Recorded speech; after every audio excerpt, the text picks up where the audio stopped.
queridos irmãos, amadas irmãs, a paz do Senhor Jesus estejam com todos vocês. Hoje, sexta-feira, dia 13 de outubro, estamos vivendo a 27ª semana do tempo comum e vamos meditar no Evangelho de São Lucas, capítulo 11, versículos 15 a 26. Naquele tempo, Jesus estava expulsando um demônio. Mas alguns disseram: é por Beelzebul, o príncipe dos demônios, que ele expulsa os demônios. Outros, para tentar Jesus, pediam-lhe um sinal do céu. Mas, conhecendo seus pensamentos, Jesus disse-lhes: todo reino dividido contra si mesmo será destruído, e cairá uma casa por cima da outra. Ora, se até Satanás está dividido contra si mesmo, como poderá sobreviver o seu reino? Vós dizeis que é por Beelzebul que eu expulso os demônios. Se é por meio de Beelzebul que eu expulso demônios, vossos filhos os expulsam por meio de quem? Por isso, eles mesmos serão vossos juízes. Mas, se é pelo dedo de Deus que eu expulso os demônios, então chegou para vós o reino de Deus. Quando um homem forte, bem armado, guarda a própria casa, seus bens estão seguros. Mas, quando chega um homem mais forte do que ele, vence-o, arranca-lhe a armadura na qual ele confiava e reparte o que roubou. Quem não está comigo, está contra mim. E quem não recolhe comigo, dispersa.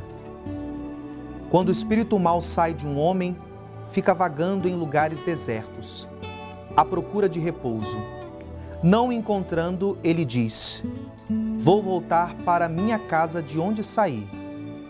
Quando ele chega, encontra a casa varrida e arrumada. Então ele vai e traz consigo outros 7 espíritos piores do que ele. E entrando, instala-se aí. No fim, esse homem fica em condição pior do que antes.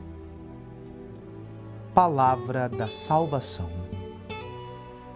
Amados irmãos, queridas irmãs, nós acabamos de escutar um texto do Evangelho de Lucas que manifesta este ato que era muito recorrente no ministério público de Jesus.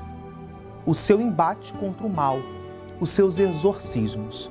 O texto que hoje nós temos como alimento na liturgia diária apresenta logo no início Jesus expulsando um demônio.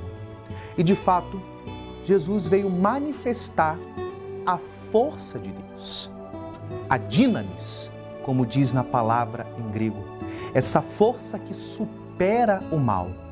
E o ápice dessa força se deu na cruz. Pela paixão, morte de cruz do Senhor, ali o inimigo é vencido e pela sua ressurreição, de fato, se manifesta a grande vitória de Deus sobre o mal, sobre a morte, sobre o pecado. Queridos irmãos, amadas irmãs, o trecho de hoje quer nos fazer renovar a nossa vida nessa dinâmica da força do Senhor, que vem a recor das nossas fraquezas. E aonde nós temos que renovar esta realidade? Nos debruçando na nossa identidade batismal. Todo batizado, pelo próprio ato do batismo, foi arrancado do mal. É pelo nosso batismo que a força de Deus entrou na nossa história, entrou na nossa vida. A semente do batismo que é plantada em nós deve crescer na mesma proporção que a força de Deus deve se manifestar na nossa vida e na nossa história. E como fazemos que essa força que vence o mal se manifeste na nossa caminhada? Não somente sendo batizado, o batismo não pode ser um ato pontual na nossa história. O batismo deve ser vivenciado, ele deve ser atualizado diariamente na caminhada da nossa existência. Por isso, é preciso não somente sermos batizados, mas é preciso também vivermos de acordo com o nosso batismo. Porque vivermos o nosso batismo é vencermos o mal. E o que é viver o batismo, se não escutarmos aquele chamado universal que a Igreja nos faz? Todo batizado é chamado à santidade. Viver a santidade é vencer o mal. Buscar ser santo é vencer o inimigo e, acima de tudo, sermos fortalecidos nas nossas fraquezas. Que o Senhor venha recoor às nossas necessidades hoje.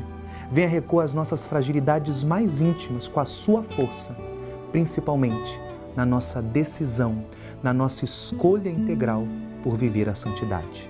Que o Senhor nos fortaleça e nos abençoe. Em nome do Pai, do Filho e do Espírito Santo. Amém.